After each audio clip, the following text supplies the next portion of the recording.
Muy buenas noches, estimados doctores y doctoras. Reciban un cordial saludo a nombre de nuestra institución ANDAP. El día de hoy vamos a continuar con el desarrollo de nuestro diplomado especializado en Derecho Administrativo, Procesal Administrativo, Paz y Paz.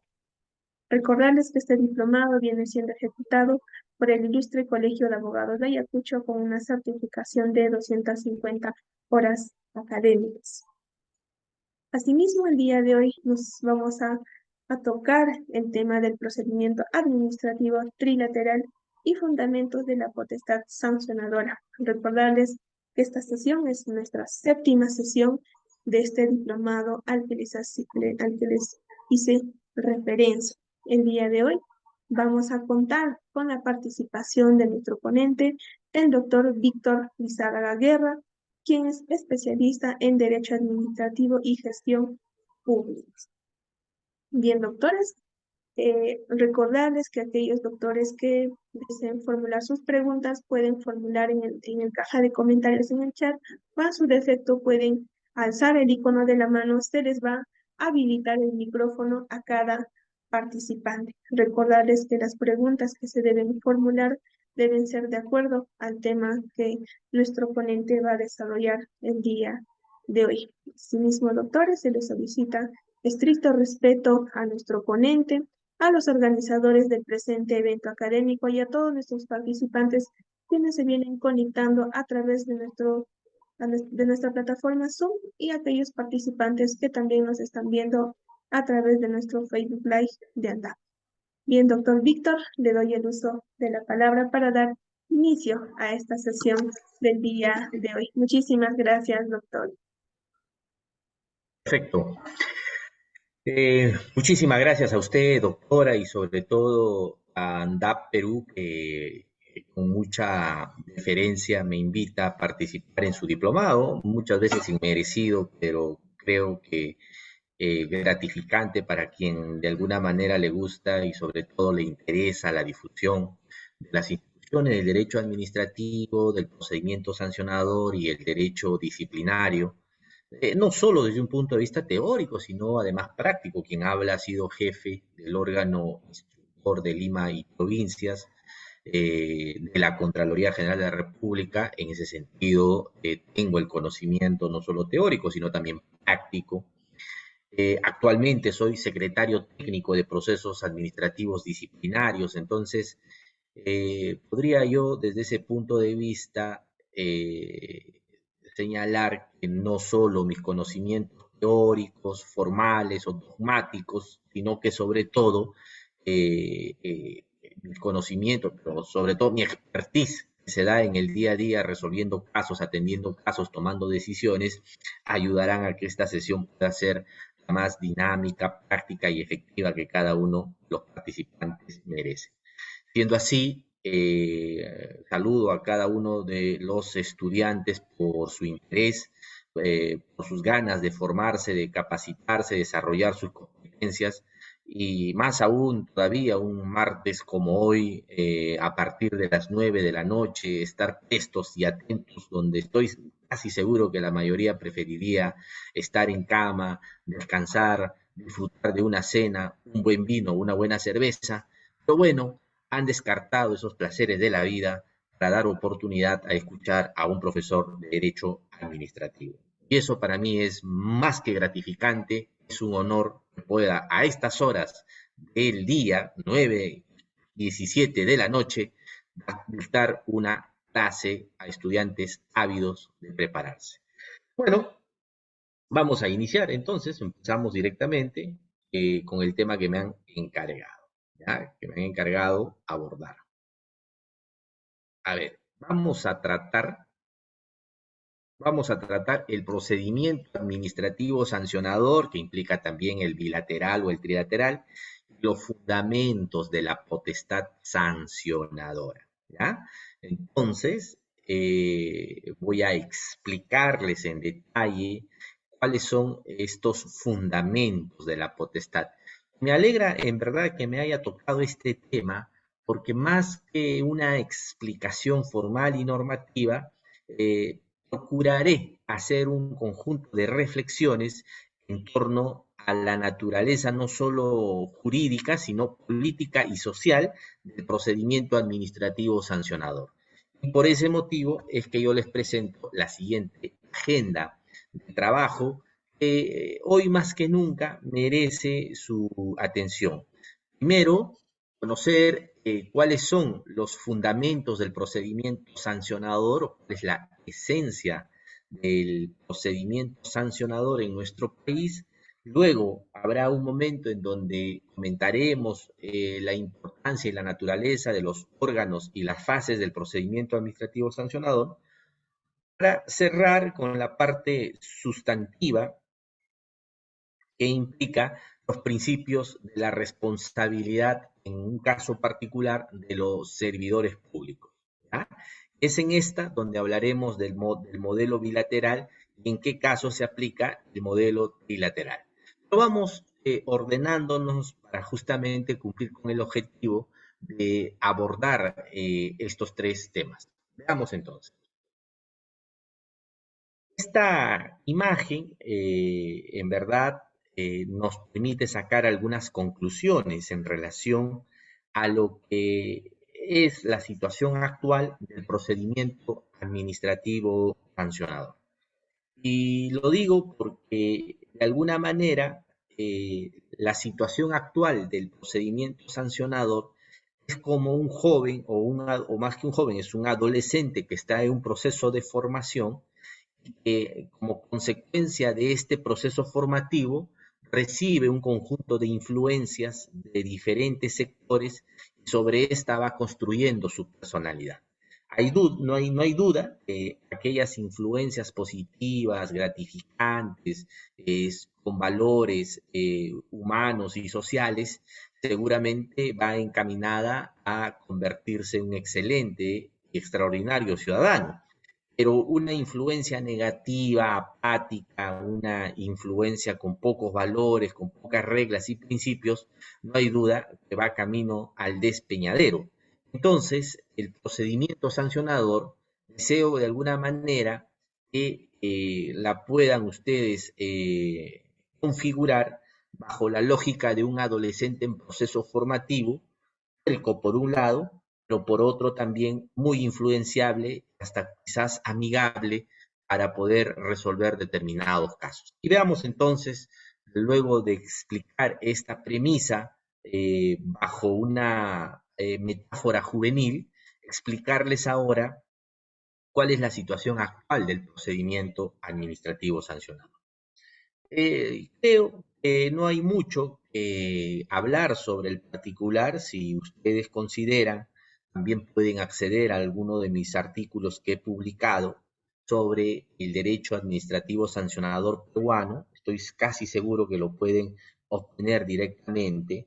Todo lo que voy a hablar puede ser reforzado a través de la lectura de ese artículo que publiqué en la revista de la Universidad de Piura, que es además la universidad que me da la oportunidad de dictar las clases en derecho disciplinario. Ahora voy a dictar clases en el régimen, sobre el régimen disciplinario, y entonces estoy muy agradecido por eso, ¿no? Porque en verdad desarrollar con la seriedad, la exigencia que la UDEP nos da, de alguna forma ayuda también a compartir algunas buenas prácticas de esa universidad. Lo voy a hacer en el transcurrir del desarrollo de esta sesión.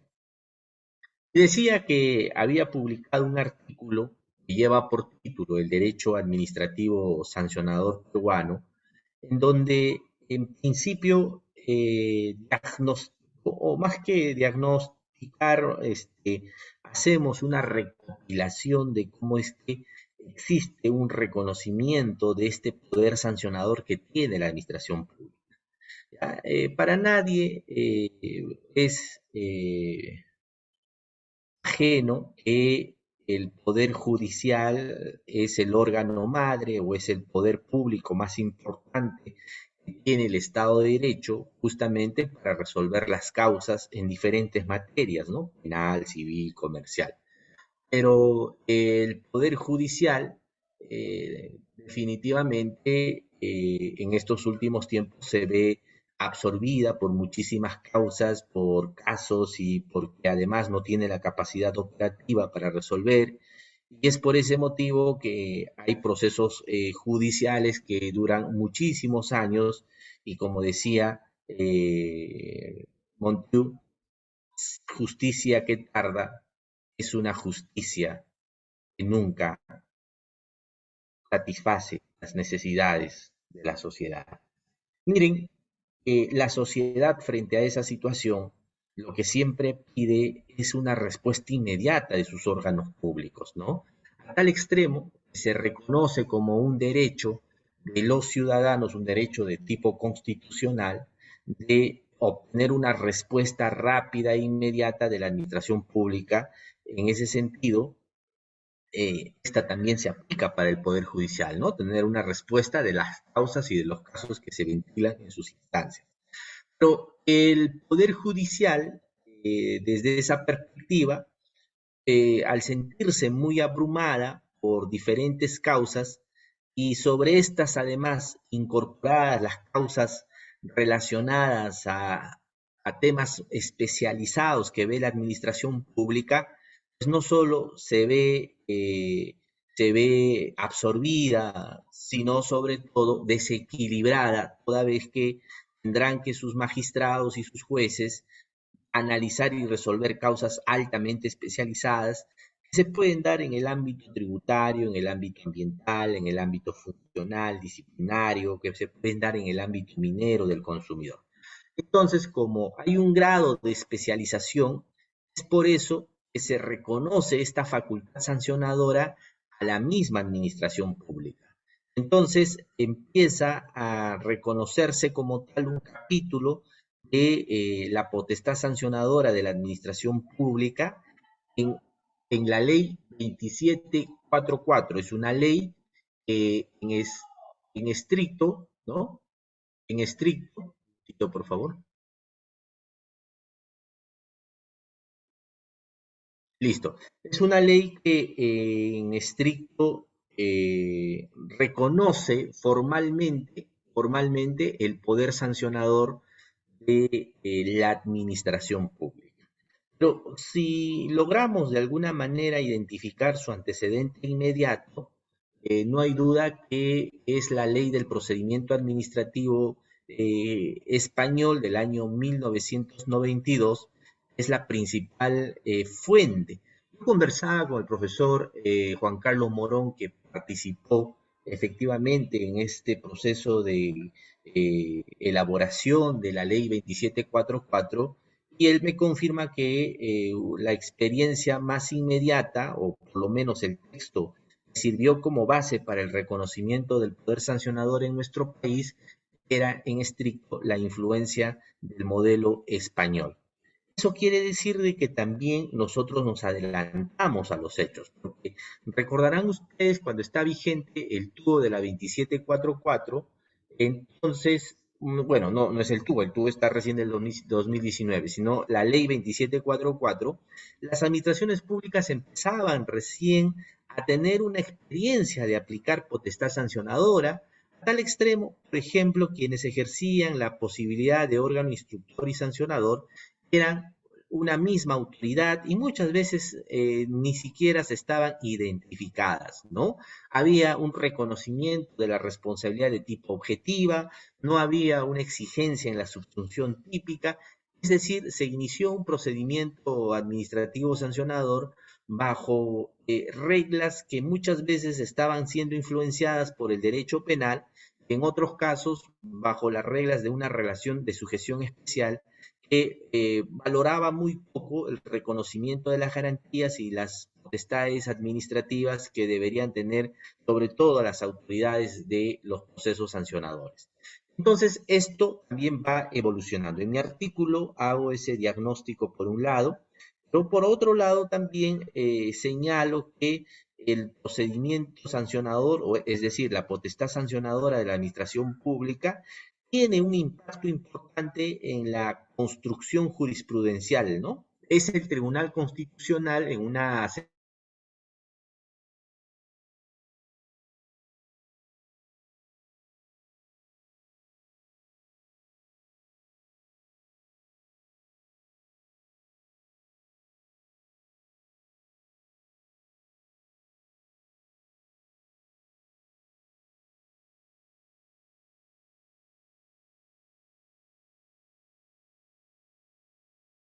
refiero en estricto a la sentencia del Tribunal Constitucional, la 2050 del año 2002, y proceso de inconstitucionalidad/TC, que ésta desarrolla, por ejemplo, una de las categorías, o más que categoría, uno de los principios que merece siempre su atención, que es el principio del non bis in idem.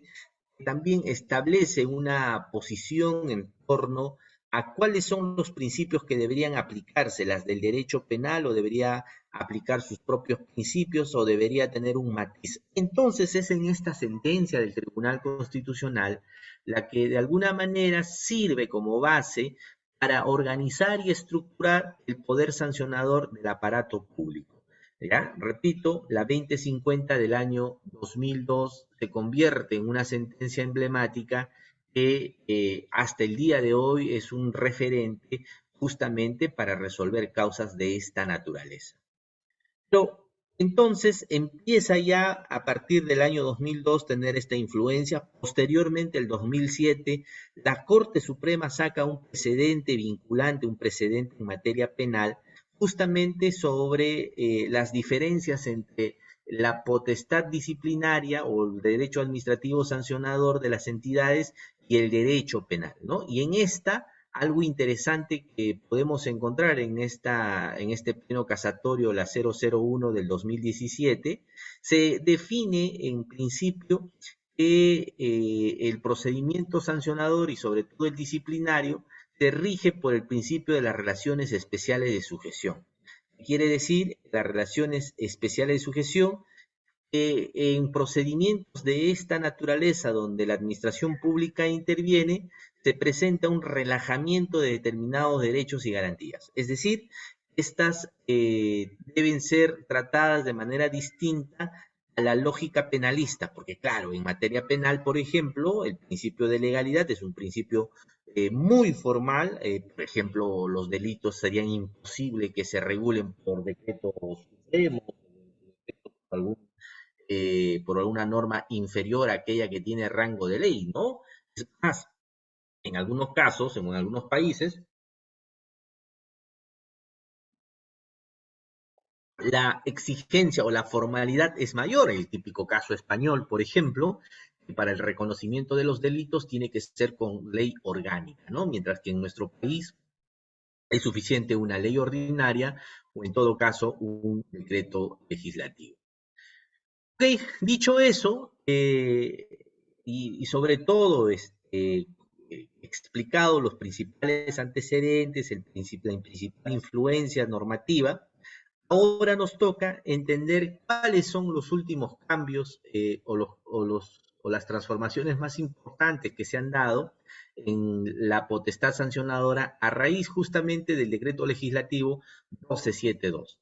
Este decreto legislativo, que se aprueba en el año 2016, específicamente a fines del mes de diciembre, transforma toda la concepción del derecho administrativo sancionador, porque empieza a incorporarse la figura, por ejemplo, de la responsabilidad subjetiva, porque antes de esta había una habilitación de la responsabilidad de tipo objetiva, que solo por el solo incumplimiento de un deber de alguna forma merecía una sanción, ¿no? Pero luego de este decreto legislativo, el 1272, se incorpora la responsabilidad subjetiva. Es más, se incorpora el principio de culpabilidad como un principio de aplicación obligatoria.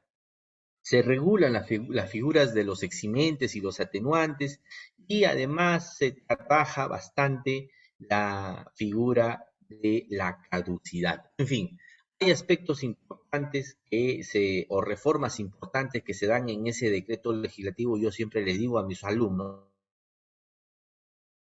los principales cambios que se dieron, porque esto de alguna forma marca un antes y un después. ¿Por qué digo un antes y después? Porque antes el procedimiento sancionador era un adolescente influenciable por diferentes sectores, pero ya a partir del año 2016, con el decreto legislativo 1272, el sancionador empieza a tener una personalidad propia, empieza a tener un grado de madurez, empieza a recoger las buenas prácticas y las buenas decisiones que se daban en los ámbitos constitucionales y jurisdiccionales.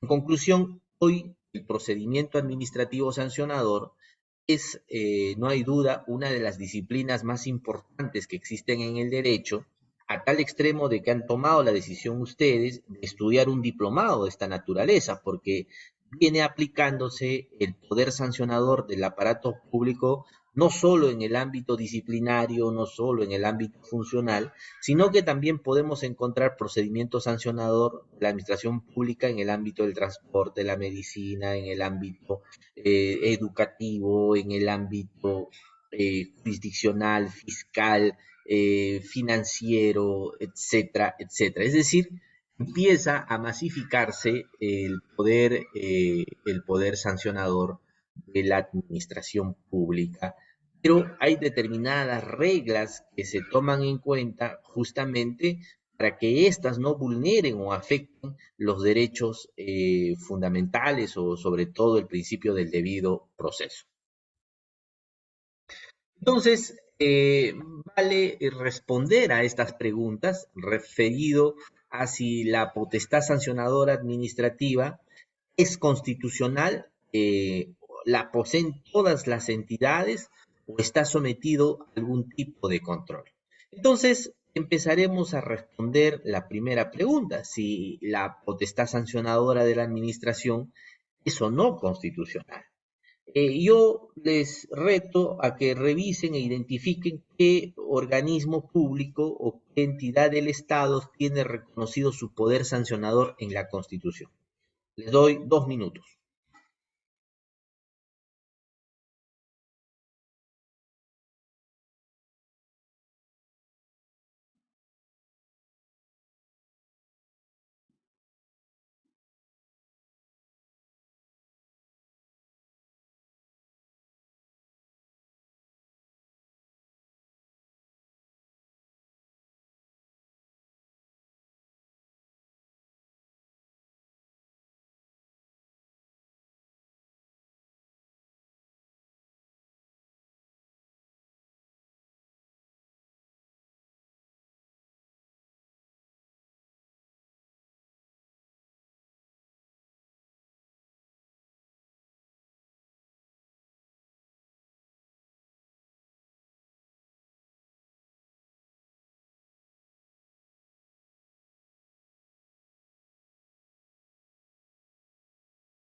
A ver, entonces a ver si me comentan qué potestad sancionadora de la administración pública tiene su reconocimiento en la Constitución. A ver, vamos escuchándolos o vamos leyéndolos. A ver, vamos un poco leyendo también algunas preguntas que pueden existir. ¿Dónde descargo las clases? Doctor, José Chipana, en el procedimiento disciplinario y sancionador, el abogado que va a representar al servidor debe apersonarse con escrito, como en los procesos judiciales. Gracias por la respuesta. José Chipana, muchísimas gracias por su pregunta. A diferencia de un proceso de naturaleza civil que es extremadamente formal o en su defecto un proceso penal donde es obligatorio eh, es obligatorio la tutela de derecho, que se conoce además como la protección jurídica, a diferencia de estos regímenes o a diferencia de estos ámbitos judiciales, en el ámbito administrativo y sobre todo en el ámbito disciplinario no hay necesidad que se apersone un abogado, ¿no? El mismo imputado o el mismo administrado puede presentarse sin participación o sin presencia del abogado. Desde ese punto de vista, no se declara nulo su documento, o mucho menos se rechaza, ¿no? De lo contrario, en el ámbito disciplinario es más flexible, no hay necesidad en principio, para personarse de abogado, ni mucho menos para interponer la apelación, ¿no?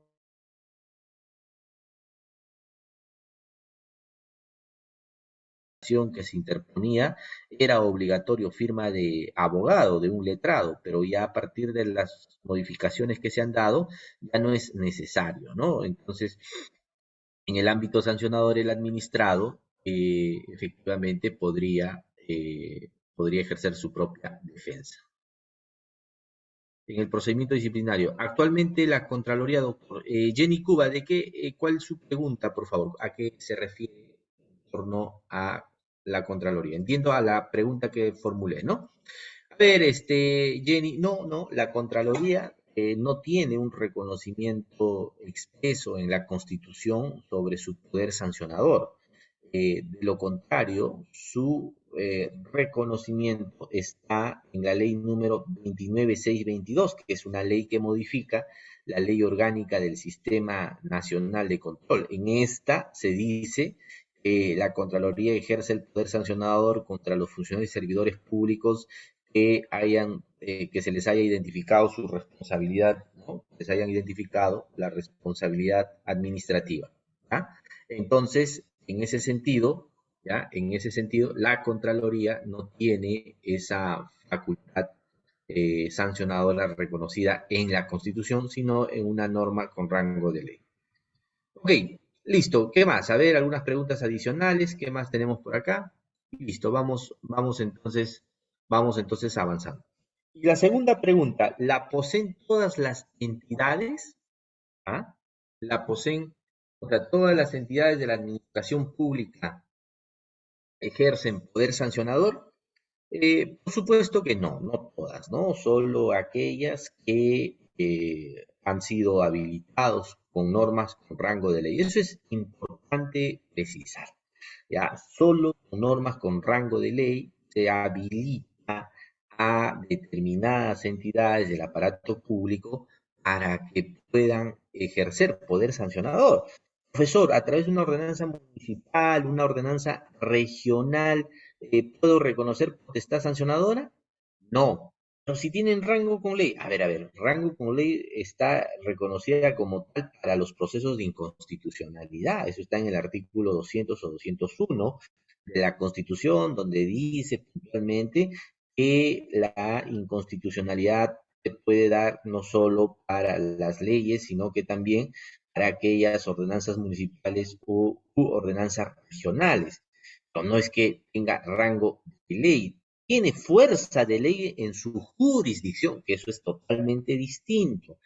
Yo recuerdo un gobernador en una oportunidad cuando estaba a servicios de asesor, me pedía que saque o que emita una ordenanza regional restringiendo y limitando la libertad de expresión. A este gobernador le era muy hostil los medios de comunicación, la radio, la televisión, que criticaban, cuestionaban y observaban el funcionamiento de su gobierno. Y entonces no le quedó mejor idea que sacar una ordenanza regional restringiendo y limitando la libertad de expresión, creando un órgano controlador de la libertad de expresión. Obvio que su decisión no solo descabellada, sino que además era inconstitucional, ilegal, era todo contraproducente, ¿no? Pero la terquedad de esta autoridad regional hizo de que finalmente se aprobara y al final fue declarado inconstitucional por el Tribunal Constitucional, ¿no? Pasa pues de que a nivel local y regional muchas veces las máximas autoridades no solo se creen Dios, sino piensan que lo son y eso es muy delicado, ¿no? Situaciones como estas pues se ve con muchísima frecuencia. Luego, claro está, de este modelo de descentralización fallido que empezó el año 2002, empezamos mal, es decir, empezamos con reformas tributarias cuando estas deberían ser después, y luego avanzamos con delegaciones de tipo administrativa, los gobiernos regionales y locales no sabían qué hacer con dicha plata, y luego suben los costos de los metales, tienen más recursos y entonces ahí está la corrupción, el festín, el apropiarse de los fondos públicos, beneficiarse indebidamente. Bueno, no quiero salirme del tema, sino que justamente cuando hablo de ordenanzas regionales, siempre me pica el interés de abordar un tema también de esta naturaleza. Pero un poco centrándonos a responder esta pregunta que dice si la poseen todas las entidades. Efectivamente, no todas, solo aquellas que están habilitadas para poder efectivamente ejercer el poder sancionador. ¿Están sometidos a algún tipo de control?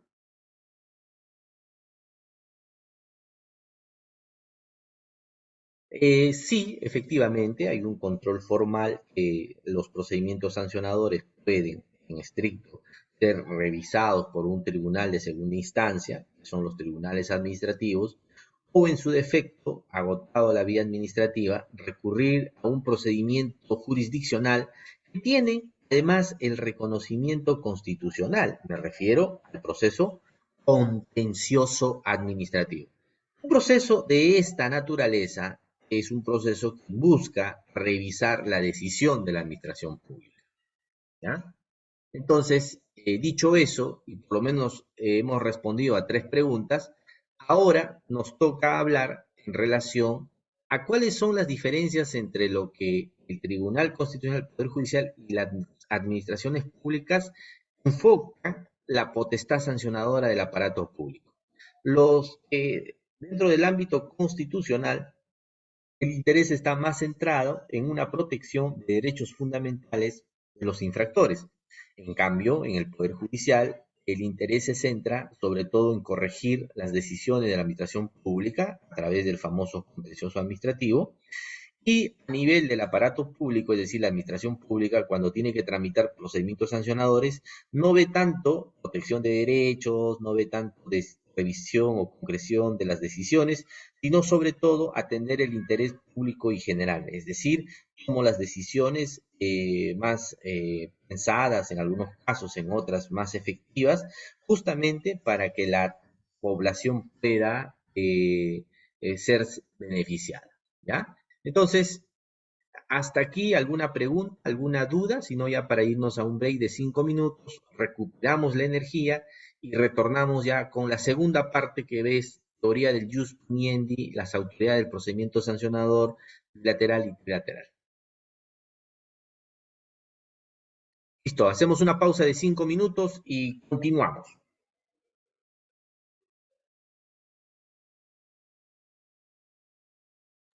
Ok, doctor.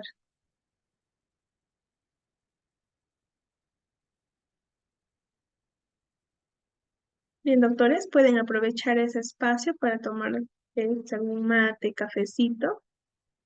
El tema que estamos abordando el día de hoy es el procedimiento administrativo trilateral y los fundamentos de la potestad sancionadora.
Doctores, continuamos entonces. Muy bien.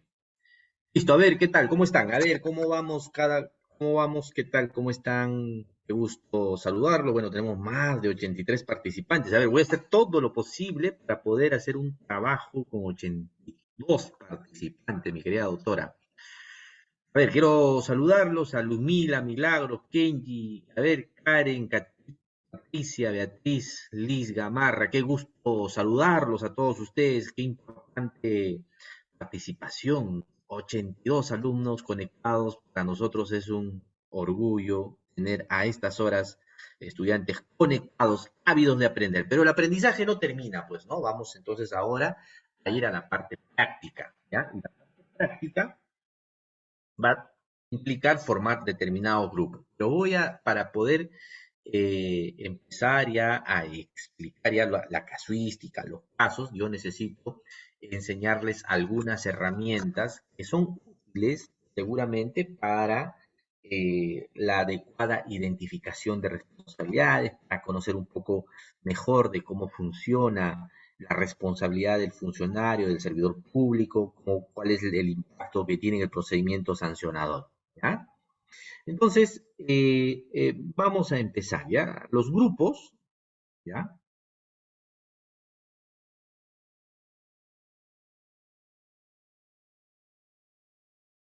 A ver,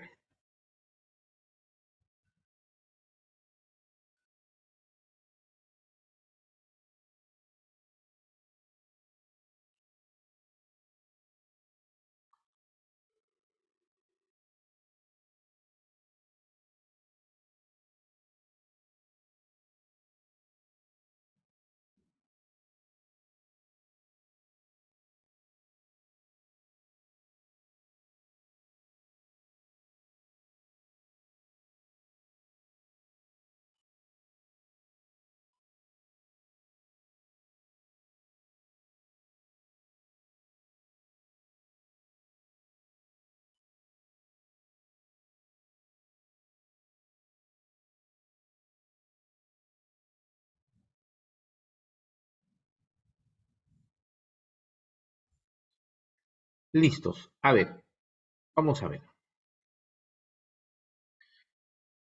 Muy bien. Lo que vamos a hacer ahora es desarrollar el procedimiento sancionador. ¿Ya? Y para tal efecto, se hace en principio necesario explicar cómo se origina un procedimiento sancionador, ya sea en el ámbito funcional, ya sea en el ámbito disciplinario, en el ámbito general. Entonces, paso a explicarles. Los procedimientos sancionadores, en general, pueden iniciarse como consecuencia de una denuncia o en su defecto, a través de un informe de fiscalización, un informe de control. A esta situación se le conoce como potestades oficiosas, es decir, de oficio. También la entidad puede iniciar un procedimiento sancionador. ¿Correcto? Entonces, por un lado, ¿no? Por un lado, podemos entender que el procedimiento sancionador se convierte en un mecanismo a través del cual se busca proteger los bienes jurídicos que la administración tiene que proteger, porque en esencia la administración también tiene que resguardar su interés, tiene que protegerse frente al incumplimiento de deberes, frente al incumplimiento de determinadas normas o reglas, y es por ese motivo el reconocimiento de estas potestades sancionadoras, ¿ya? Si no, imagínense que pondríamos en tela de juicio la legitimidad de las organizaciones o de determinados procedimientos especiales si es que no se reconoce de esa manera. Bien, entonces decía que un procedimiento sancionado también puede iniciarse como consecuencia de informes, ya sea de fiscalización o informes de control. Y eso quería, ¿ya? Ustedes pueden, si quieren un poco conocer todos los informes de control que están publicados el portal de la Contraloría, pueden ingresar a este buscador que se denomina buscador de informes de control, ¿ya?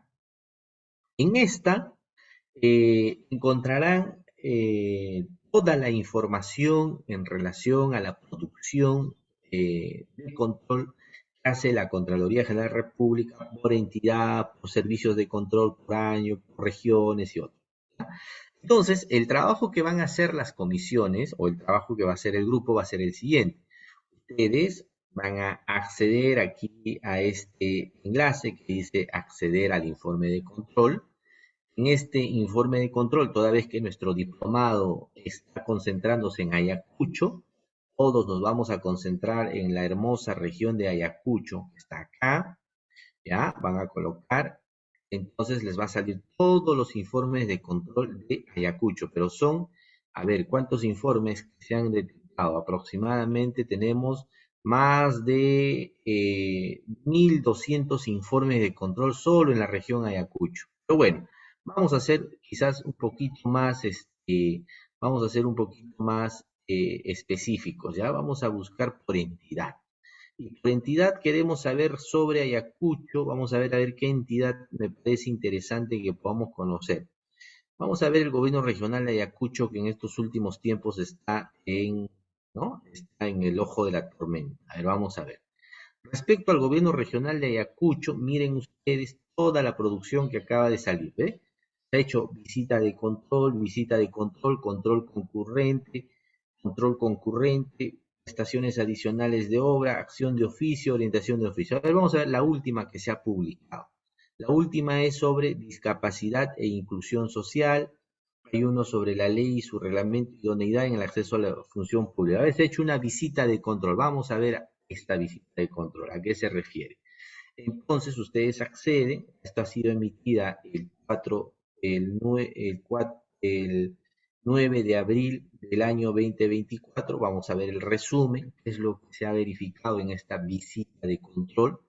Acá se ubica, por ejemplo, se dice verificar los requisitos e impedimentos para el acceso al ejercicio de la función pública.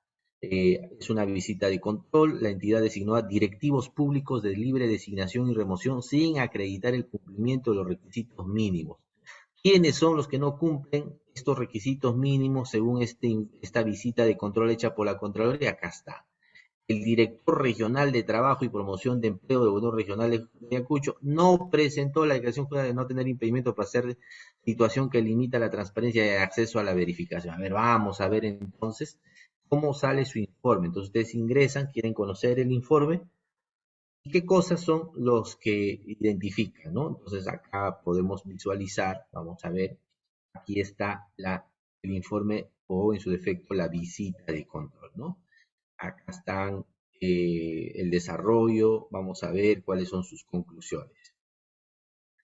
La evaluación de la experiencia de los gerentes específica del director regional de promoción sectorial, se hace un análisis de su experiencia, entiendo que también de otros funcionarios, pero vamos siempre a la conclusión, ¿no? Porque ese es en estricto la que de alguna manera ya nos hace un resumen de toda esa visita de control. Es un trabajo técnico, como pueden observar, de búsqueda de información, corroborar información, y eso ayuda de alguna manera a poder identificar la responsabilidad, ¿no? Ojo que las visitas de control no determinan la responsabilidad porque son parte de servicios de control simultáneo. Veamos entonces en qué concluye.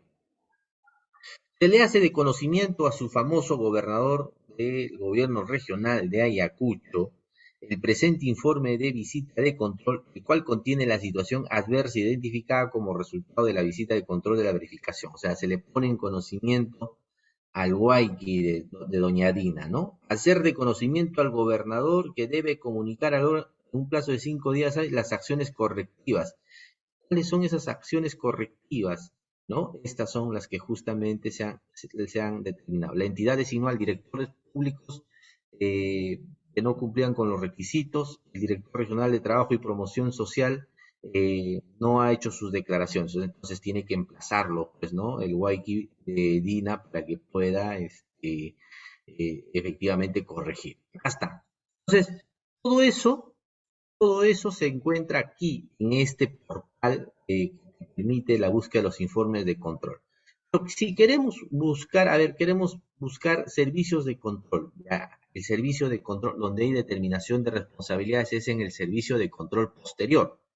Cuando hay servicio de control posterior, acá sí ya existen determinación de responsabilidades. Y vamos a ver el último que han sacado, a ver cuál es esta de acá, el servicio de control de la transferencia de incentivos únicos laboral a CAFAE para el pago de trabajadores del gobierno regional de Ayacucho, el decreto legislativo correspondiente a los meses de enero a julio del 2021. A ver, vamos a ver cómo han concluido. A ver, entonces ustedes ingresan, es un servicio de control específico. ¿Cuál es su resumen? En su resumen señala el monto objeto del servicio por 4 millones. Funcionarios y servidores de la entidad durante el mes de julio del 2021 solicitaron, aprobaron y autorizaron la transferencia regular de fondos públicos a favor del Comité de Administración de CAFAE afectando la partida de gasto. Acá está la identificación. Al órgano instructor, o sea, esto va a la potestad sancionada de la Contraloría. Acá están todos estos funcionarios que se han beneficiado, pues, ¿no? De todos estos montos, de estos 4 millones. No sé si quizás alguno de los participantes, si es de Ayacucho y trabaja en el aparato público y si sobre todo en el gobierno regional, es posible que esté aquí identificado su responsabilidad. ¿Ve? Acá están todos los nombres. Usted puede acá saber quiénes son estos funcionarios que se han beneficiado y están dentro de este informe de control, donde la Contraloría ha determinado responsabilidad penal a 1, 2, 3, 4, 5, 6, 7, a 7 funcionarios, responsabilidad administrativa ante la entidad, que es un PAS, ¿no? A todos, y un PAS solo, entiendo, a 1, 2, 3, 4 funcionarios. Acá está. Bueno, profesor, necesito conocer en detalle cómo funciona esta situación. Entonces, si tú consideras, si tú quieres, te vas al informe, ¿no? Entonces, en el informe ya está la auditoría que se ha hecho, el desarrollo más técnico y detallado de cada una de las pautas. Entonces, como pueden ustedes observar, efectivamente, en este portal, en este buscador de los informes de control, por un lado nos da un resumen a través de la ficha y por otra ya se cuelga el informe de control que en estos momentos está preparándose para abrir, ¿no? Y aquí ya encontraremos un desarrollo más técnico, más especializado, donde participan profesionales de diferentes carreras justamente para la elaboración de un informe de esta naturaleza, ¿no? Entonces, aquí vamos a ver. Buenas noches, profesor. ¿La Secretaría Técnica es parte de realizar acciones correctivas? No, no. La Secretaría Técnica siempre va a recomendar el inicio de un procedimiento disciplinario. También recomienda determinadas medidas cautelares que puedan aplicarse, ¿ya? A ver, aquí está, ¿no? Entonces acá, como pueden ustedes observar, ya lo he bajado el informe de control, acá los tienen, de tal forma que ¿no? Esta tiene un desarrollo muy detallado, ¿no? Entonces, el resumen ejecutivo ya lo hemos visto, ¿ya? Entonces, como pueden ustedes observar, mis queridos colegas, en este buscador van a encontrar todo lo que son los informes de control. Hay auditorías financieras. Bueno, hasta ahora no veo una auditoría de cumplimiento. A ver, financiera, posterior, acción de oficio posterior, auditoría financiera, tampoco veo. Vamos a ver. Las auditorías de cumplimiento son muy interesantes porque aquí no solamente hay una determinación de responsabilidad, sino también hay un desarrollo de algunas medidas de remediación o recomendaciones de control interno que debe la entidad tomar en consideración, ¿no? Pero percibo que más hay auditorías financieras, ¿no?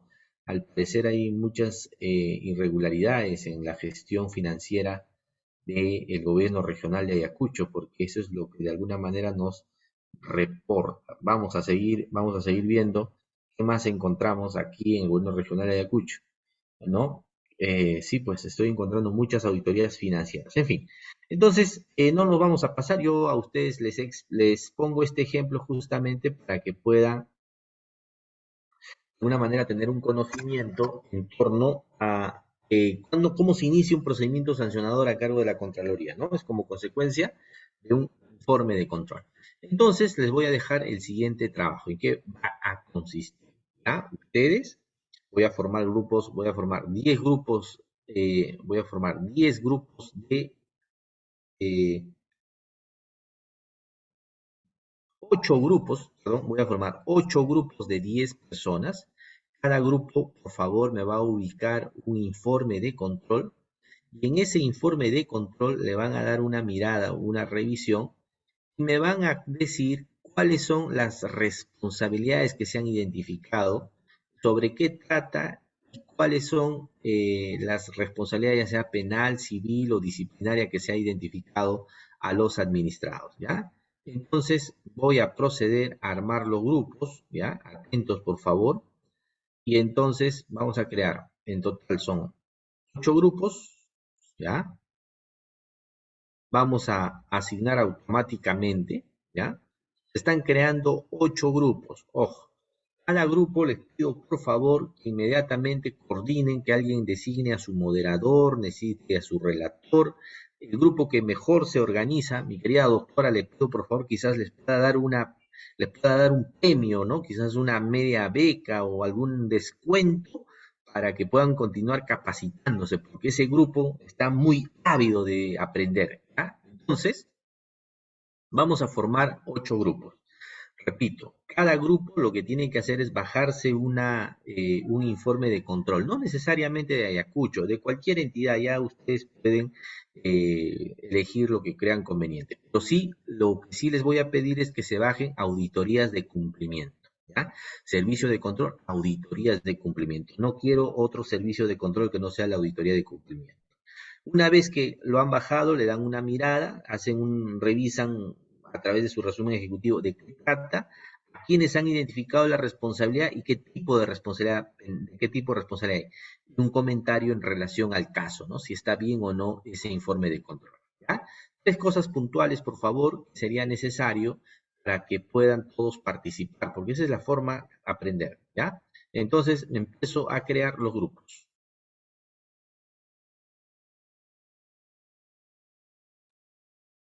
Bien, doctor. Listo.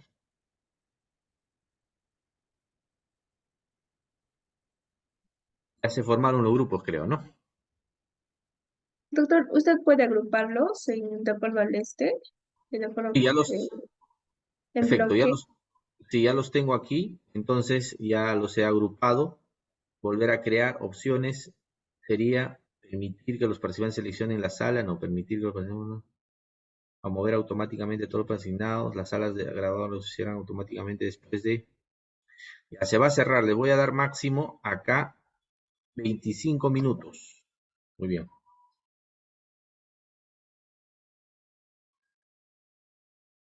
Ya, un temporizador de 60 segundos. Listo.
Por ahí, por ahí leí qué es lo que se debía de hacer, creo, por ahí salió.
Listos.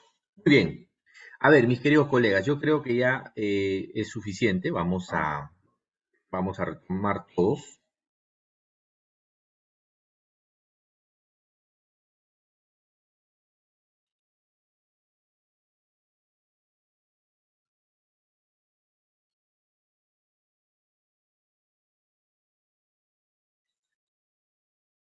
A ver, 60 segundos, vayan cerrando. ¿Qué tal ha habido? Además han aprovechado para conocerse, ¿no? Para conocerse, para coordinar. Seguramente han tenido la ocasión de eh, familiarizarse más con sus compañeros. A ver, vamos a ver qué tal ha resultado. Son en total 8 salas. De las 8 salas, por lo menos la sala número 1, la sala número 2 ha sido aperturada, la 3 de igual manera, la 4, la 5 me parece que ha sido la más participativa, vamos a ver. En la sala 6 solo un participante, la 7 también ha sido aperturada y la 8. Tanto la sala 6 como la sala 8 solo un participante, ¿ya? Entonces, por lo demás, las demás salas entiendo que han trabajado. Muy bien. Listo, creo que ya todos hemos retornado a nuestra sesión de clase. Ahora sí nos corresponde empezar a continuar con el desarrollo de las sesiones de clases.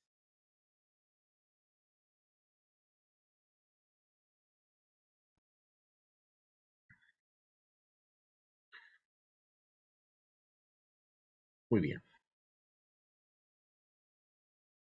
Muy bien, entonces hemos avanzado y ahora quiero un poco hablarles sobre ya la potestad sancionadora de tipo formal.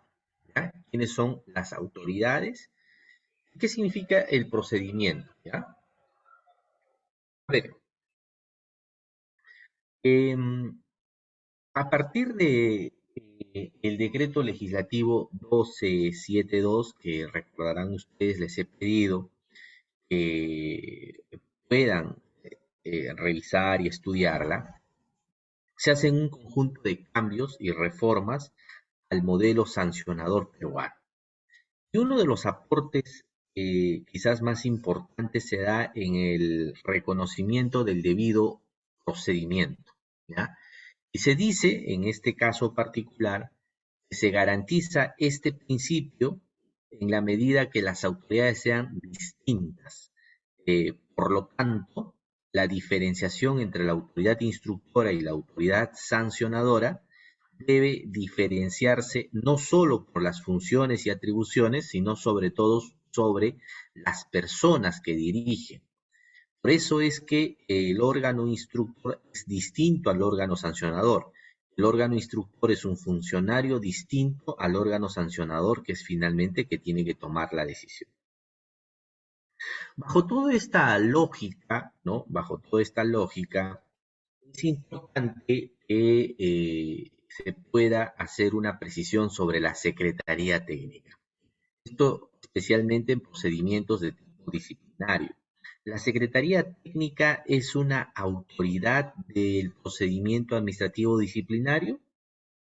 Por supuesto que no. Las únicas autoridades que están reconocidas como tal son aquellas que están definidas en la Ley del Procedimiento Administrativo General y nos referimos en estricto a la autoridad o al órgano instructor y al órgano sancionador.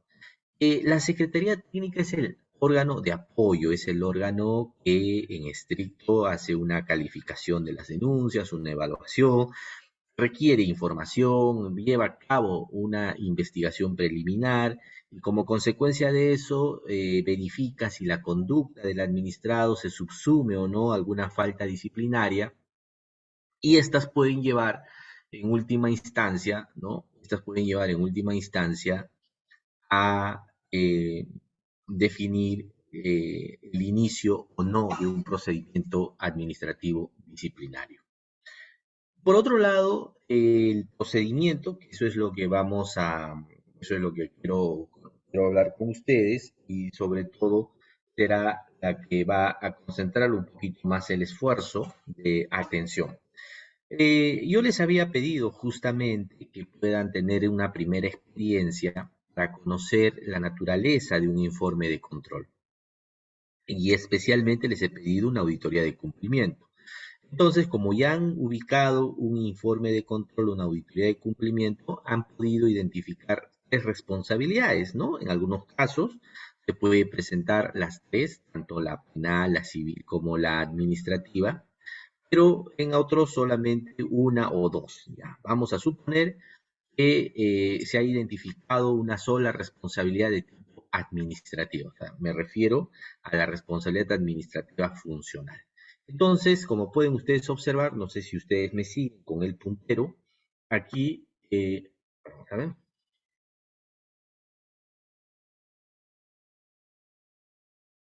¿ya? Si me siguen, acá con el marcador, todo parte de un informe, ¿ya? Este informe, que es el informe de control que ustedes han analizado. Aquí se identifica la responsabilidad. Entonces, este informe va a pasar a una revisión de admisibilidad y procedencia. ¿Por parte de quién? Por parte del órgano instructor. ¿Qué es lo que hay que revisar en este informe de control? Hay que revisar si están los anexos, hay que revisar si está bien foliado, hay que hacer una revisión si se ha identificado correctamente a las autoridades, etcétera, ¿no? Por eso hay una revisión de tipo formal.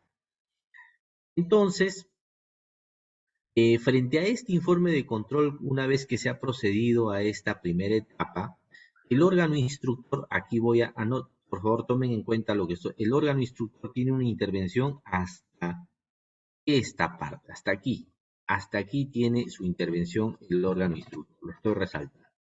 Entonces, este órgano instructor puede hacer actuaciones previas, si considera.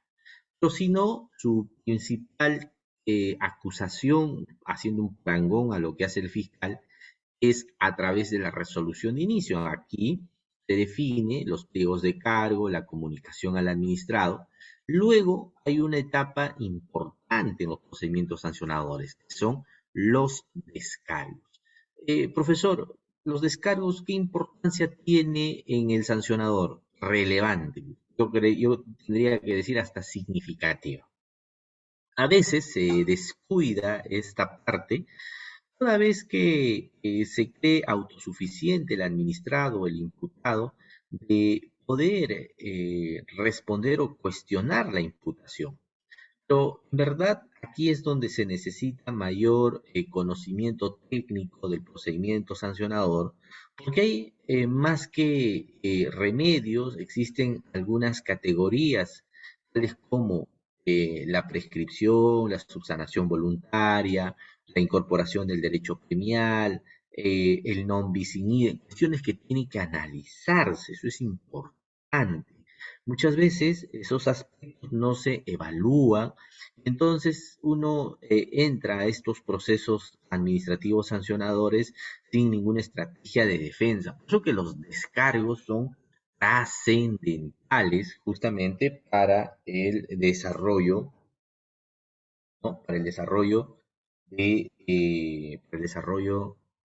del procedimiento sancionador, pero sobre todo para la defensa que debe tener el imputado.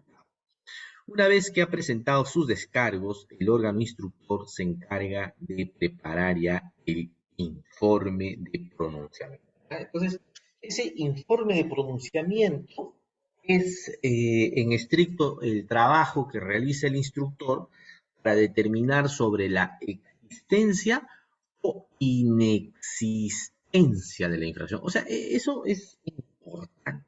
¿Ah? Es importante porque el informe de pronunciamiento no tiene un carácter vinculante, pero sí es el resumen de todo ese trabajo de investigación, de todo ese trabajo de verificación de información, pero sobre todo de que se ha identificado pues, el incumplimiento de deberes o de algunas normas, o en su defecto de algunas reglas que la administración pública ha establecido, que si éstas sean incumplidas deberían tener una sanción.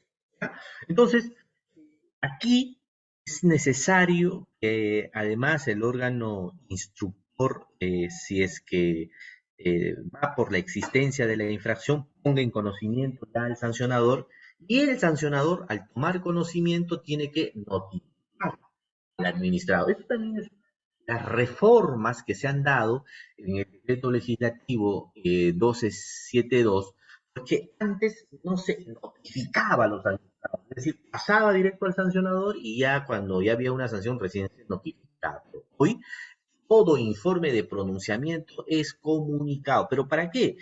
¿Ampliar los descargos? No, es justamente para poder hacer un control de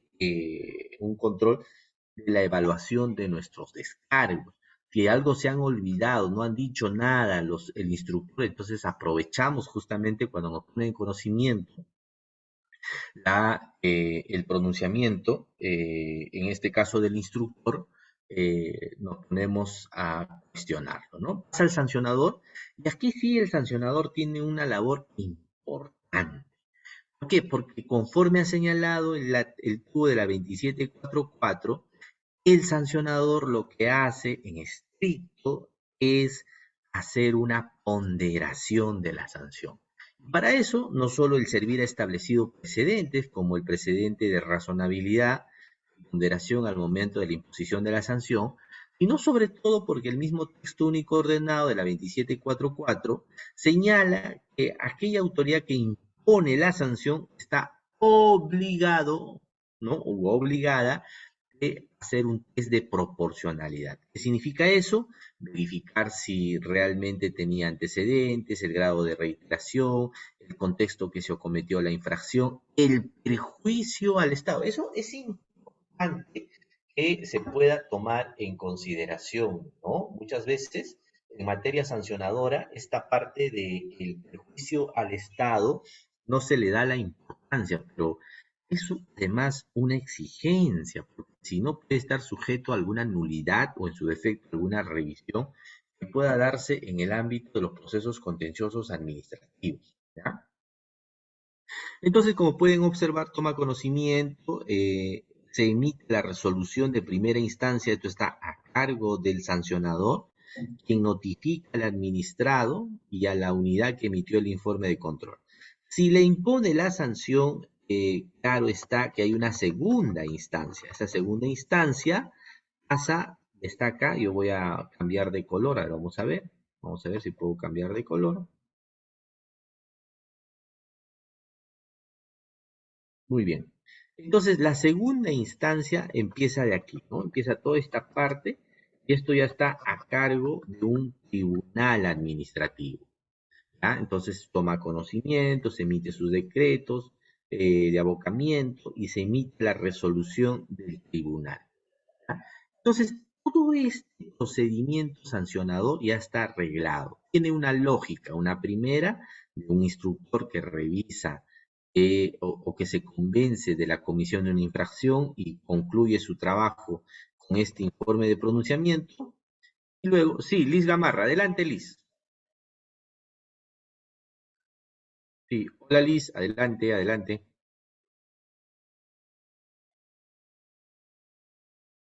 Bueno, entonces hacíamos referencia a este procedimiento, ¿ya? Pero, mis queridos colegas, bueno, yo creo que ya hemos concluido. No sé si ahora sí voy a responder las preguntas y un poco sobre estos temas. Podemos de alguna manera, ¿no? Podemos de alguna manera ya resumir, ¿no? A ver, por favor, enciendan su cámara. Vamos a empezar ya a las dudas y a absolver todas las preguntas sobre los temas que hemos tratado. A ver, un resumen, además, de cada uno de los puntos que hemos abordado, ¿ya? A ver, vamos a ver.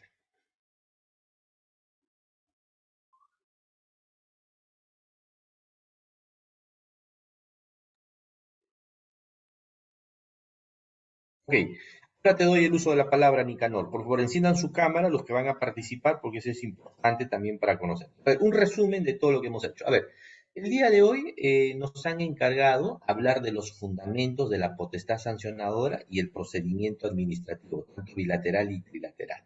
Ahora un resumen en qué consiste. Cuando hago referencia a los fundamentos de la potestad sancionadora, tenemos que remitirnos a sus antecedentes primigenios. Les he explicado que el principal antecedente es el ordenamiento jurídico español. En esta se reconocía el procedimiento sancionador de la administración pública. Esta ha sido recogida por la ley 2744 y luego a través de decisiones jurisdiccionales, constitucionales, se configura un nuevo modelo del procedimiento sancionador. ¿Ok? Entonces, los antecedentes son importantes para ubicar el contexto en que nos encontramos.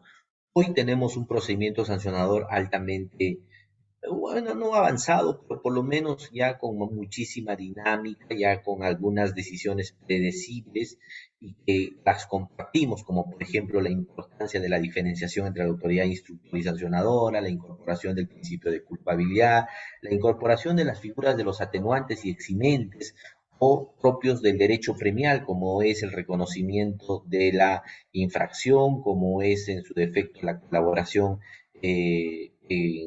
eficaz que se da en el ámbito administrativo, entre otros temas, ¿no? Pero además he hablado sobre todo lo que es el procedimiento administrativo. El procedimiento administrativo, a diferencia del bilateral y del trilateral, en el bilateral solo hay una relación del administrado, de un administrado con la administración. En el trilateral encontramos tres partes, ¿no? La administración y dos partes que tienen que resolver un conflicto donde la administración es el mediador. Bueno, Nicanor, adelante, te escuchamos.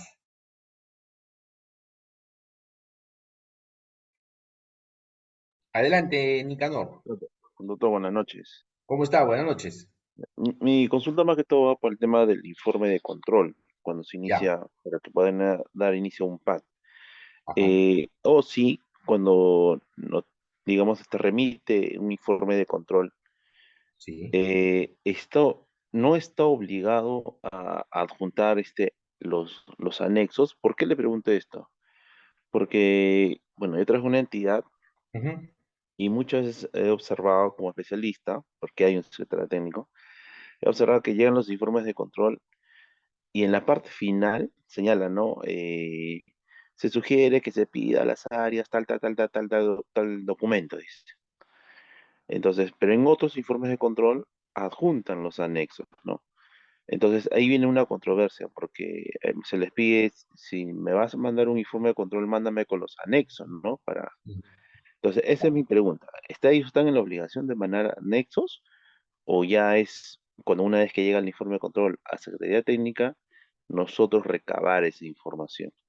No, no, el órgano de control institucional, si va a remitir a la Secretaría de Procedimientos Administrativos Disciplinarios, que normalmente lo hace a través del titular de la entidad, tiene que comprender todos sus anexos, ¿ya? Si no, el secretario técnico lo que tiene que hacer es declarar la inadmisibilidad de ese informe y devolver al órgano de control, al órgano de control interno para que pueda completar la información o en su defecto subsanar aquellos documentos que faltan para una evaluación de la denuncia, ¿no?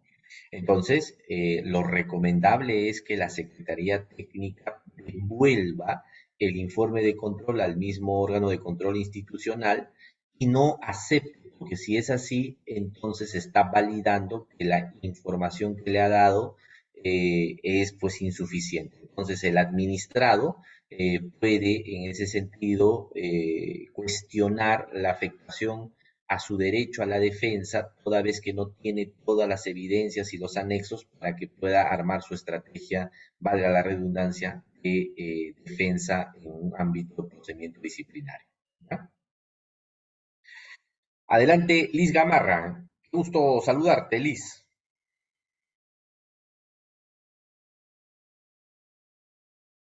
Y bueno, Sí, hola, Liz. Sí, te escuchamos, Liz. no, no me deja. Sí, sí, te escucho, te escucho. ¿Sí me escucha? Sí, claro, perfecto. ¿Cómo estás, Ya, Liz bueno, Gamarra? disculpe, no sé qué pasa porque aquí me sale como que como que mi micro no se active. Bien, mi consulta iba en torno a la anterior diapositiva, la penúltima, en la que muestra el procedimiento Ujú. del PAS.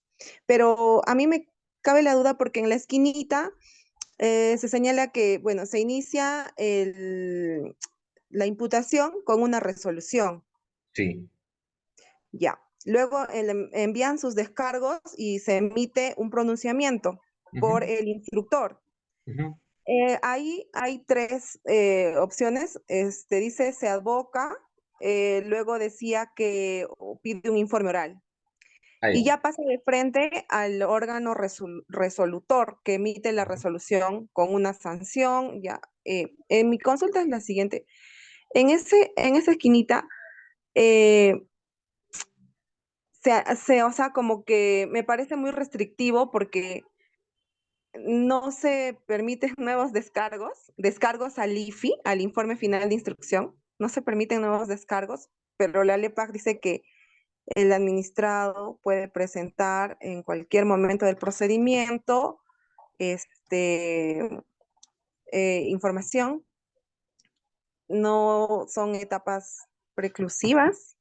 Ujú, ujú, Entonces, ¿ese procedimiento es específico de la Contraloría? ujú. Sí, lo he utilizado como parte, efectivamente, ¿no? Lo he utilizado como un ejemplo, pero coincido con usted, ¿no? O sea, en principio, una vez que se emite el informe de pronunciamiento, se notifica al administrado para que sobre los descargos que en el momento presentó pueda hacer algunas precisiones o algunos ajustes, ¿ya? Pero no debe comprenderse como una ampliación de descargo, porque ya la etapa de contradicción, es decir, eh, valga la redundancia, de contradecir la imputación se da en su momento cuando te notifican la resolución de inicio. El problema que se visualiza es que muchas veces no tienen una estrategia, ¿no? Un procedimiento sancionador. Normalmente hay que empezar utilizando otras herramientas o categorías que nos habilita la ley para justamente, más que dilatar un procedimiento sancionador, para poder exigir y por lo menos impulsar a la autoridad del procedimiento sancionador a que se pronuncie, si es sobre una indicin idem, sobre una prescripción, sobre una falta de abstención y decoro, varios aspectos que podrían ser dilatores de un procedimiento administrativo. ¿Ah? Entonces, va por ese lado. Los informes orales para el caso del procedimiento sancionador de la Contraloría hoy se da ante el órgano sancionador, más no ante el órgano instructor. Lo mismo se puede dar en la lógica de los procedimientos administrativos disciplinarios. Yo no soy muy partidario de eso. Creo que el informe oral, así como muy bien ha señalado que la presentación de los descargos se puede dar en cualquier momento, hay que tomarlo con pinzas, ¿no? Creo que el informe oral tendrá que darse en el momento que está previo a que la autoridad resuelva el fondo del asunto. Y no hay duda que es ante el sancionador, ¿no? Ok, muchísimas gracias. No sé si tienen otra pregunta, otra duda. Si no, creo que ya siendo aproximadamente 11 de la noche, y ya todos a punto de dormir, porque nos queda solo una hora para que cambie de día, ya nos estaríamos despidiendo. Gracias. Muchas gracias. Bueno, tenemos una última pregunta. Sí, Nicanor Fernández. Hola. Doctor, disculpe, Sí, doctor, lo que pasa es que yo, bueno, recién estoy iniciando en este campo. ya, Tengo un problema y espero no ser impertinente ni salirme del contexto de la elección del día de hoy. Es sobre el tema de la notificación. ya. El tema está en concreto, es de que se le ha notificado a una servidora y su dirección sale sin número, ¿no? Calle, digamos, Raspiliosi sin número. Ujú, Se le ha mandado el acto de inicio y, bueno, el notificador no ha llegado no ha dado con el domicilio porque sale sin número, ¿no? ujú, Bueno, y se busca a la persona, esta servidora, ha contestado, ya, ha presentado sus descargos y señalando la misma dirección de Renier, que dice ujú, calle Rospoliosi sin número. ujú. En ese sentido, en ese punto, ¿no? ¿Cómo podríamos nosotros, sabiendo que no hay cómo ubicar ese domicilio, porque se entiende que intencionalmente lo está haciendo como para que no le notifiquen, ¿no? Y ella después pueda pedir una nulidad, ¿no? No sé, yo la entiendo así, ¿no? La intención de la señora. Entonces, ¿cómo podrían manejar esa situación, no, doctor? No sé si usted me podría apoyar Sí, o claro que orientar. sí. Muchas gracias, doctor. Claro que sí. Sí, ya se le ha notificado y conforme a lo que usted señala, ha respondido y ha señalado su mismo domicilio. En principio acá encontramos ya una figura que se llama convalidación de la notificación. O sea, el hecho que responde y precisa su domicilio de una dirección que no existe, hay que analizarlo de dos maneras. La primera, que ya ha tomado conocimiento de la imputación, ha tomado conocimiento de la persecución que le está haciendo la administración pública. O sea, eso es la primera regla. El segundo aspecto que hay que verificar es en torno a su domicilio, o sea, si en su apersonamiento se mantiene un domicilio inexistente, yo siempre recomiendo recurrir a lo que dice el Código Civil. El Código Civil dice, en aquellos casos que los funcionarios públicos no tienen un domicilio conocido, claro, será el domicilio de su centro de trabajo. Entonces, está permitido que puedan notificar en su centro de trabajo haciendo referencia a este articulado del Código Civil que dice que para los fines procesales en general, los funcionarios públicos, su domicilio se considera el centro de trabajo. Muy bien, mis queridos colegas, mi querida doctora, como siempre, encantadísimo y quedando una hora para el día 23 de abril, día del libro, día del idioma, día de las letras.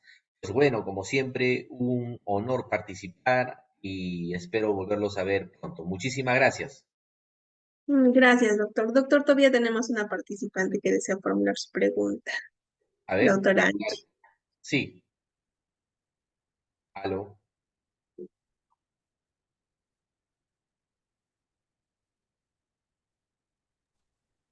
Aló, ¿me escucha? sí, sí, sí, Sí, buenas noches, disculpe. buenas Sobre noches. justo el tema de la notificación que hablaba el colega, yo estaba implementando con mesa de parte un formato donde indicara cuando la persona me deja sus descargos, el número de WhatsApp donde quiera poder ser notificado, ¿no?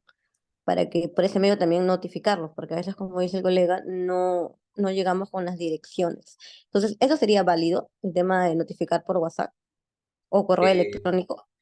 no sería. A ver, el tema del correo electrónico sí, pero el del WhatsApp no, en la medida que no ha regulado la entidad una directiva de notificaciones. Solo sería válido si esta ha sido regulada a través de una directiva que la propia entidad tendría que precisar para todas las notificaciones. ¿Ya? No olviden la mayoría de las entidades, especialmente organismos constitucionalmente autónomos o organismos especializados, cuentan con sus propias directivas de notificación. Claro está que estas deben sujetarse a lo establecido en principio por la norma general o en su defecto por la norma especial que prevé este tema. Pero el hecho de que le pida el número de WhatsApp, si es a través de esta se pueda notificar, no sería, yo cuestionaría la nulidad, toda vez que primero ese procedimiento de el uso del WhatsApp para la notificación no está en la directiva, en segundo no es el medio idóneo que se establece en la ley del procedimiento administrativo general, del texto, desde el artículo 20 hasta el 22, que está previsto todos los el procedimiento de prelación de las notificaciones, ¿no? En cambio del correo electrónico sí, pero en ese caso particular ellos tienen que voluntariamente señalar que el correo electrónico servirá para sus notificaciones. Eso será en el escrito de apersonamiento. Entonces, a partir de ese momento, sí, toda notificación a su correo es válida.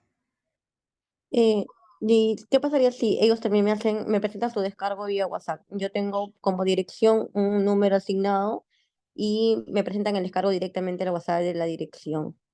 ¿Lo tomo como válido? No. Eso tienen que subirlo por mesa de partes. Es que lo que sucede es que el WhatsApp es una red social, salvo, repito, será válido cuando esté incorporado dentro de su directiva de notificación. Si no los tiene, tiene que mantenerse en el orden establecido la Ley de Procedimiento Administrativo General. En la 2744, si más no me equivoco, o de repente se está interpretando mal, hay una parte donde dice todo medio de comunicación que el administrado indique, no sea correo electrónico o otro medio. Está bien. Ok, pero en este caso, pero hay un orden de prelación, ¿no? Ese medio de comunicación se da en la tercera etapa. O sea, la primera, dentro de ese orden de prelación, lo primero que tienes que garantizar es la entrega a su domicilio, ¿cierto? Sea, ese procedimiento es el regular. Si yo quiero notificar el inicio de un procedimiento sancionador, tengo que hacerle llegar a su domicilio, porque el orden de prelación de la 2744 exige ese primer mecanismo. Luego de esa, recién pasas al siguiente estadio, ¿no? Que es a través de algunos medios de comunicación, etc. Luego continúas quizás con otros medios como telefax, radio, medios de comunicación y entre otros, ¿no? Entonces hay que respetar ese orden de prelación. O sea, no te puedes saltar de uno a otro si es que no has agotado la primera etapa. Ya, ya estoy bien, doctor. Muchas gracias. Ok, bueno, no sé si hay alguna pregunta más, si no ya estamos culminando. Creo que ya no hay, doctora, le agradezco muchísimo. Entonces estaríamos ya cerrando Todavía la sesión de clases. queda todavía, doctor, está en la yoga, dice. Doctor, buenas. Adelante. Solo quería saber la base legal o el pronunciamiento o el informe técnico en el cual validan la notificación en el centro laboral como si fuera el domicilio del trabajador. No, no vamos a encontrar ningún informe técnico, toda vez que se utiliza en aquellas circunstancias donde ya no se le puede ubicar al funcionario público. La base legal está en el Código Civil bueno, está en el Código Civil, ¿no? Vigente. Allá, entonces, ah, pero tendríamos que agotar la prelación que indica Sí. la LPK. Sí, sí, efectivamente, ¿no? O sea, el orden de prelación servirá en estricto para poder hacer una correcta notificación, pero en el supuesto, o sea, yo por eso he señalado, ya no lo ubicamos, no hay manera de encontrarlo, entonces utiliza lo que dice el Código Civil, que el domicilio del funcionario es su centro de trabajo, ¿no? Ya, listo, doctor, gracias. Ok, perfecto. En- en- De la casa de Castillo y su esposa, ubicada en San Isidro, sacaron estas bolsas con material de oficina como Doctora Ivette, Buenas noches. sí, doctora. Sí, buenas Buenas noches. noches, doctor Víctor. Buenas noches. Hola, Ivette, ¿qué tal? ¿Cómo está? Buenas noches, qué gusto Hola, saludarla. buenas noches. El gusto es mío, doctor. Le quiero hacer una consulta. Mire, tengo un informe de control que es un informe de auditoría Ujú, en el cual tengo implicados a funcionarios y a servidores que también los han dividido entre investigación al PAS, al PAT e investigación penal. ujú, Ya tengo el caso específico en el cual es mi duda del que asumía funciones de director del hospital, ¿ya? ¿Qué sucede? Al ser él el director de la oficina de la entidad, no tiene un funcionario, por decirlo así, jerárquicamente superior a él. Él es la máxima autoridad. Entonces, en el tema de la instrucción, eh, por ser el hospital una entidad de tipo B, le tocaría instruir a una entidad de tipo A, ¿verdad? En este caso sería el único que tenemos en mi región como entidad de tipo A es el gobierno regional, pero nosotros dependemos administrativamente de la Dirección Regional de Salud. Sin ujú. embargo, la Dirección Regional de Salud también es una entidad de tipo B, ¿ya? De acuerdo a un informe técnico de Servir, he derivado, en el caso específico de este director, a la entidad de tipo A, que es el gobierno regional, ¿no? Pero me devuelve la jefa de recursos humanos en el cual me dice que en nuestra estructura orgánica el hospital no está, ¿no? No está especificado. Por lo tanto, no es competencia nuestra instruir en el presente caso. Ya, bueno, a mí me ponen una disyuntiva porque nos dicen de que no deben instruir otra entidad de tipo B porque puede caer en nulidad. En este caso, ¿cuál sería, doctor, el trámite regular a seguir? Ujú.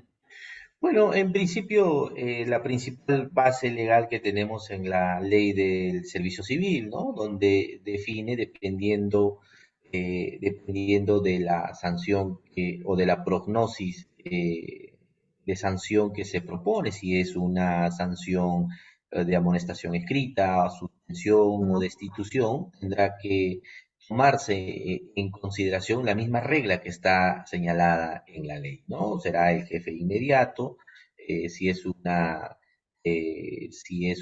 resolución, es una sanción escrita, tanto para la etapa instructiva como sancionadora, si es una suspensión, será el gerente de capital humano y la máxima autoridad administrativa la que hace las veces de sancionador, y si es una destitución, pues efectivamente el instructor queda en el gerente de capital humano y finalmente quien tiene que resolver será la máxima autoridad administrativa de la entidad, ¿no? Yo creo que esa es la lógica que tendría que manejarse independientemente de la clasificación de A o B que se le da al hospital o en su defecto a la gerencia que ha señalado. Pero en este caso, él es la máxima autoridad. Ok, entonces dependiendo pues de qué tipo de sanción, ¿no? Si es destitución, la máxima autoridad se convierte en órgano sancionador. Tendrá que ser el gerente de capital humano que haga las veces de instructor para garantizar el debido proceso, ¿no? Claro, pero en este caso, en todo caso, igual tendría que ir al gobierno regional, porque solo ahí hay gerente. Claro, por eso le decía, o sea, hay que manejarnos, en verdad, en la particularidad que señala, hay que verlo con detenimiento, pero creo que la principal regla es la que está establecida en la ley, y sobre esa podríamos resolver esa disyuntiva que señala, ¿no? Si la máxima autoridad es el gerente, hay que verificar sus instrumentos de gestión, si realmente es o no la máxima autoridad administrativa, quizás sea el secretario general. En fin, hay detalles que tendrían que tomarse en consideración bajo la regla de la ley de servicio civil. Ya, doctor, una última más, por favor. En el caso de las entidades de tipo A y tipo B, si nosotros como entidad no tenemos una resolución en la cual nos reconocen como entidad de tipo B, ¿podría caer nuestras actuaciones administrativas en nulidad? Bueno, si no tienen la competencia, por supuesto que sí, ¿no? No olviden que las nulidades se dan porque no se cumple con unos requisitos del acto administrativo, ya sea porque no tienen la competencia para poder emitir los actos y pese a eso están tomando decisiones, claro que sí, habría la nulidad, ¿no? Ya, doctor. Muchas gracias. Perfecto, muchísimas gracias a ustedes, mis queridos doctores, les agradezco, fue un placer acompañarlos, que tengan una bonita noche. Muchas gracias, doctor Víctor. Esperamos contar con su participación en nuestros próximos eventos académicos. Saludos, doctora, a la distancia. Gracias, hasta luego. Hasta luego.